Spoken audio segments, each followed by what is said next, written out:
பஞ்சபுத சகல பிரேத புனித ஆத்மாவுக்கும் உங்களுக்கும் உங்கள் கூட வர ஆன்மாக்களுக்கும் கோடான கோடி பாத நமஸ்காரம். ஆத்மஞான ரகுநாத சேதுபதி மன்னரே போற்றி போற்றி. யோகஞான சித்தர் ராஜபுருஷன். இன்றைக்கி நம்ம வீட்டில் அன்னநாட வாழ்க்கையில் தடுமாடுறோம். அதுவும் இல்லாமல் மகாலட்சுமி தன்மை இல்லை அப்படின்னா நம்ம ஒரு மிருகமாக இதாக இருந்தாலும் ஒரு ஜீவராசியாக இருந்தாலோ அப்போ கூட மனிதனுடைய நிலைமையை தான் நாடித்தான் இருக்கும். ஒரு பறவைகள் இருக்குது, இப்போ இதுன்னா நம்மளால் உருவாக்கப்பட்ட நம்மளால் செயல்படப்பட்டது தான் அதுகளுக்கு உணவாக கிடைக்கிறது. இப்போ காகமாக இருக்கட்டும், பறவையாக இருக்கட்டும், சின்ன சின்ன புழு பூச்சியாக இருக்கட்டும், அது கூட நம்ம தான் கடவுளாக இருக்கும். நம்ம தான் அதுகளுக்கு கடவுளை. நம்ம பேசும் திறமை, சிந்திக்கும் திறமை, அதே மாதிரி உணர்வும் தன்மை, யோசிக்கும் தன்மை, அதே மாதிரி அழுகும் தன்மை, இதை அத்தனையும் நமக்கு இருக்குது. இப்போ இறப்பும் முன்னாடி நமக்கு இறப்பு வந்துருச்சுங்கிறத தெரிஞ்சு அதுக்காக பிரார்த்தனை வைக்கிறதோ இறைவன்கிட்ட போகிறதும் நம்மக்கிட்ட தான் இருக்குது. உலகத்தில் எத்தனை மிருகங்களுடைய எத்தனை ஜீவராசிகள்னா காட்டிலும் மனிதனுக்கு அவ்வளோ ஒரு தெய்வீக ஆற்றலை நம்ம கொடுத்துருக்கோம். எல்லாத்துக்கும் ஆயுள் காலங்களை கூட்டி கொடுத்தாலும் குறைச்சி கொடுத்தாலும் அதை அதிகமாக சிந்திக்கும் செயல்படுத்தி ஒருத்தவங்களை காப்பாற்றக்கூடிய செயல்களை நம்ம கொடுத்துருக்கோம். அதுதான் நம்ம அதுகளுக்கெல்லாம் ஒரு பெரிய தெய்வமாகவே தெரியும், நம்ம அவங்களுக்கு தெரியும். ஆனால் நமக்கு பிரபஞ்ச சக்தியான தெய்வ சக்தி தான். பிரபஞ்ச சக்திக்குள் இருந்து நமக்கு சகலவிதமான சக்தியும் நம்ம எடுத்துக்க முடியும். ஆனால் நம்ம கையில் எல்லாம் இருந்தும் அதை நம்ம தவற விடுறோம். கடவுள்கிட்ட போய் கேட்பான், எனக்கு பொண்ணு கொடு, நகை கொடு, வேலை கொடு, தொழில் கொடு, அது நல்ல மனைவி கொடு, நல்ல பிள்ளை கொடு, நல்ல திருமண வாழ்க்கை கொடு. நம்ம வாழ்க்கை நான் என்ன சொல்கிறேன், தயவு செய்து எதுவுமே கேட்காதீங்க. கடவுள்கிட்ட எதுவுமே கோரிக்கை வைக்காதீங்க.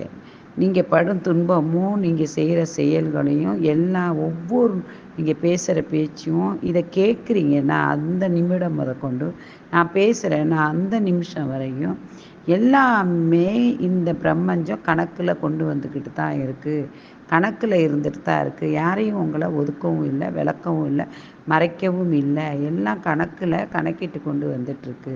இப்போ நம்ம செய்த கர்மாபலனுக்கும் நம்ம கஷ்டப்படுறோம், நம்ம வேதனைப்படுறோம், துன்பப்படுறோம் அப்படின்னா அதுக்கு நாமே இதுக்கெல்லாம் காரணமாக இருப்போம். ஒரு விதத்தில் ஏதோ நம்மக்கிட்ட ஒரு கெட்ட பழக்கம், தீய செயல், நம்மளை அறியாமல் ஒரு துயரத்துக்கு நம்மளே மற்றவங்களுக்கு ஒதுக்குறதோ வெறுக்கிறதோ மறுக்கிறதோ அது நாமே ஒரு துன்பத்தை செய்து கொண்டு வருகிறோங்கிறதுக்கு தான் அர்த்தம். அதுலேருந்து விலகிறதுக்கு நிறைய வழிமுறைகள் இருக்குது. உதாரணத்துக்கு கோயிலுக்கு போகிறோம் அப்படின்னா அங்கே தீபம் ஏற்றுறதுக்கு போவாங்க.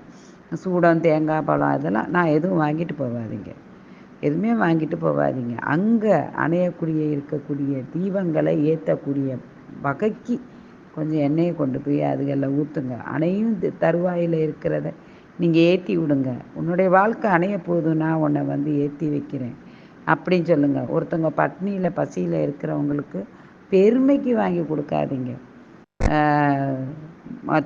தன்னுடைய மனச்சாட்சிக்கு ஆத்ம ரீதியாக நீங்கள் அவங்களுக்கு வாங்கி கொடுங்க. அதனுடைய சாட்சியாக உங்களுக்கு கணக்கிடப்படும். அது உங்களுக்கு இரட்டிப்பாக உங்களுக்கு கிடைக்கும். உங்களுக்கு இல்லைனாலும் உங்களுக்கு எது ஒரு இது கஷ்டம், இது துன்பம், நமக்கு மேலே ஒரு துன்பத்தில் ஒருத்தவங்க இருக்காங்கன்னு நினைக்கும்போது கொடுங்க. அதே சமயத்தில் ஒருத்தவங்களை செய்துட்டார்களே, அவங்க செஞ்சிட்டாங்க, அவங்களுக்கு நன்றியோடனே இருக்கணும் அப்படிங்கிறதுக்காக நீங்கள் நினச்சி வாழ்ந்தாலும் நீங்கள் இறந்து தான் போவீங்க. ஒருத்தவங்க செய்கிறாங்களே அதுக்காக ஐஸ் வச்சு அவங்ககிட்ட வாங்கணும்னு நினச்சாலும் நீங்கள் இறந்து தான் போவீங்க. அதாவது படிக்கு கீழே நீச்சமாக பழுவீங்க. அதேனா ஒருத்தவங்க செய்த நினைத்து அவங்க மறுபடியும் செய்வாங்களே நினைக்கிறதும் நீங்கள் கீழே தான் போவீங்க. பெத்த தாய் தகப்பனை, மாதா பிதா குரு தெய்வத்தை தவிர்த்து மற்றவங்க எல்லாமே உங்களுடைய ஏதோ ஒரு காரணத்துக்காகவும் ஏதோ ஒரு எதிர்பார்ப்புக்காக தான் பழகுவாங்க, தொடருவாங்க. அந்த எதிர்பார்ப்பு இல்லைன்னு சொன்னால் நீங்கள் ஒரு கருவேப்பிலையும் கேவலமாக, ஒரு எச்சிலையிலையும் கேவலமாக தூக்கி எறியப்படுவீங்க. அதை நினச்சி நீங்கள் வேதனைப்பட்டோ துன்பப்பட்டோ துயரப்பட்டோ எந்த விதத்துலேயும் பிரயோஜனம் இல்லை. நீங்கள் ஒன்று தான் சொல்லணும், இதுவும் கணக்கில் இருக்குது, இந்த நாளும் கடந்து போகும், இதுவும் முடிந்து போகும். இந்த நாள் இறைவன் எனக்காக கொடுக்கப்பட்ட பாடம், இந்த நாள் இறைவன் எனக்கு காட்டி கொண்ட வழிகள், இறைவன் எனக்கு வந்து காட்டி என்னை நடத்தி செய்கிறான். நமக்குள் மேல் ஒரு சக்தி இருக்குது, அதுதான் தெய்வ சக்தின்னு நான் சொல்கிறேன். பேர் வைக்கிறோம், அவ்வளோதான். தெய்வ சக்தின்னு பேர் வைக்கிறோம். நமக்கு மேலே ஒரு அற்புதமான ஒரு சக்தி நம்ம கூடவே நிழலாக நமக்கு பயணம் பட்டுருக்கு. அதை நம்ம வெறுத்தாலும் ஒதுத்தாலும் ஒதுக்கி போனாலும் அதை வந்து சபித்தாலோ அது வந்து நமக்காக வந்து துணையாக இருந்துகிட்ருக்கு. ஆனால் இப்போ காரில் போகிறோம், ஒரு நொடியில் நம்ம உயிர் வந்து இழக்க வேண்டியது வரும். அதுலேருந்து காப்பாற்றி கூட்டிகிட்டு வருவோம். ஆனால் அதே சமயத்தில் பாத்ரூம் போயிட்டு வெளியே வரும்போது டெய்லி போயிட்டு வரக்கூடிய பாத்ரூமாக தான் இருக்கும். ஆனால் அதுலேயே வந்து அவங்க விழுந்து ஒரு அடி கூட இல்லாமல் அவங்க உயிர் வந்து இழக்க வேண்டியது வரும்.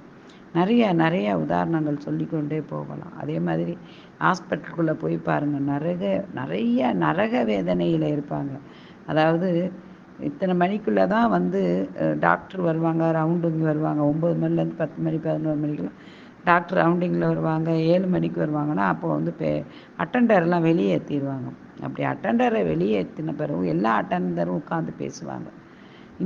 இவர் துடிக்கிறாரு, கடவுள் கூட்டு போக மாட்டானாருங்கிற மாதிரி ஒரு கேட்டகரி பேசிகிட்டு இருப்பாங்க. ஒரு கேட்டகரி இவருக்காக இத்தனை குடும்பம் இருந்துச்சு, இவர் காப்பாற்றினார், ஆனால் இவர் இந்த நிலையில் இருக்காரு, இப்படி துன்பத்தில் இருக்காரு, அவர் காப்பாற்றணும்னு ஒரு கேட்டகரி பேசுவாங்க. இன்னொரு கல்யாணம் பண்ணதில் இருந்தே இவர் வந்து தண்ணி அடிச்சுட்டு ஊர் சுற்றிட்டு யாரையும் காப்பாற்றினதில் சாகிற நேரத்தில் இப்படி வந்து என் உயிரை வாங்கிக்கிட்டு இருக்காரு, போட்டுட்டும் போக முடியல அப்படிங்கிற மன வலியில் மனித நியத்தோட அவங்க வந்து அந்த மாதிரி துயரம் தந்தாலும் அந்த உள்பட்டவர்கள் வந்து ஹாஸ்பிட்டலில் இருப்பாங்க. அவங்கள பார்த்துட்ருப்பாங்க. ஆனால் அவங்கள சொல்லுவாங்க, திட்டுவாங்க. ஆனால் அவர் கடவுள் கூட்டு போக மாட்டாரா அப்படின்னு நினச்சிட்டு இந்த அட்டெண்டர்கள்லாம் பேசிகிட்டு இருப்பாங்க. அதே சமயத்தில் அனாதையாக ஆக்கப்பட்டு தான் பிள்ளைங்கனால் கைவிடப்பட்டு சொத்து பத்தெல்லாம் வாங்கிட்டு ரோட்டில் விட்டு ஏதோ ஒரு வழிபோக்கரில் யாரோ ஒரு தெய்வம் மாதிரி வந்து அவங்களுக்கு மூத்திரம்லாம் எடுத்து போட்டு அவங்கள பாவம் அப்படிங்கிற ஒரு ஈர்ப்பில் அவங்களுக்கு வந்து அவங்களும் கண்ணீர் வடிப்பாங்க. யாருன்னே தெரியாது, உணர்வுபூர்வமாக கண்ணீர் வடித்து அவங்க வலியில் வந்து பங்கு பட்டு அந்த வலியை வாங்கி கொள்ள முடியாமல் இந்த மனிதரை காப்பாற்றி விட்டுறணும், என்னால் முடிஞ்ச வரையும் நான் செய்கிறேங்கிற துடிச்சிட்ருப்பாங்க. இது ஒரு பக்கம் இருக்க, அருவக்கோட்டைக்கு போனீங்கன்னா அதாவது பிணை அறை அப்படிங்கக்கூடிய வந்து இருக்கும். அந்த அறைக்குள்ளே நீங்கள் போனீங்கன்னாக்கும் அங்கே ஏகப்பட்ட பேர் வந்து அழகழகா ரதியாக அது மாதிரி அசிங்கமாகவும் அருவறுப்பாகவும் அங்கே இறந்து கிடப்பாங்க. ஒவ்வொருத்தவங்களும் ஒவ்வொரு விதமாக இருந்திருப்பாங்க. அழகான ஒருவர்கிட்ட வந்து அடிபட்டு அசிங்கமாக புழு வச்சவர் தண்ணியில் ஊறி 10 நாள் 20 நாள் கடந்து ஊறி போய் அவங்களையும் இவங்களோட ஒன்று சேர்த்து வைப்பாங்க. அப்போ இறந்ததுக்கப்புறம் யார் கூட சேர்றோம், யார் கூட பிரிகிறோங்கிறது யாருக்கும் நமக்கு தெரியறதில்ல. நல்லவங்க இறக்குறாங்க, கெட்டவங்க வாழ்ந்துட்டுருக்குறாங்கங்கிறதும் அதுவும் தவறான விஷயம்.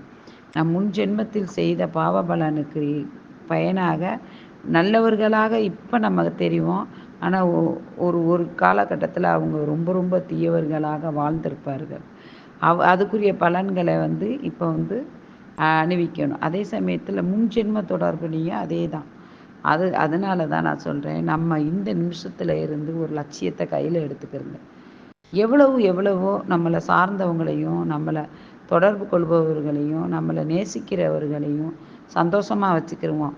பணத்துக்கா, நகைக்கா, சொத்துக்கா தயவு செய்து கேஸை வாபஸ் வாங்கிடுங்க. கோர்ட்டுக்கு நடக்காதீங்க. எல்லாத்தையும் தூக்கி போட்டுருங்க. ஒரு நிமிஷம் செத்தா அந்த கேஸை நடத்துறதுக்கு ஆள் இருக்காது. அதெல்லாம் தூக்கி போட்டுருங்க. கேஸு வேணாம், சொத்து வேணாம். என்னை படைத்தவனுக்கு தெரியும், என் கூட இருக்கிற சக்திக்கு தெரியும் நம்மளை வழி நடத்துங்கிற எண்ணத்தில் இருங்க. இந்த நிமிஷத்துலேருந்து எல்லாரையும் சந்தோஷமாக வச்சுக்கிருவோம். முக்கியமாக நாமே சந்தோஷமாக வச்சுக்கிருவோம். நாமே நேசிப்போங்கிறத மறந்துடாதீங்க. வாழ்க வளமுடன். ஜெய் ஸ்ரீராம்.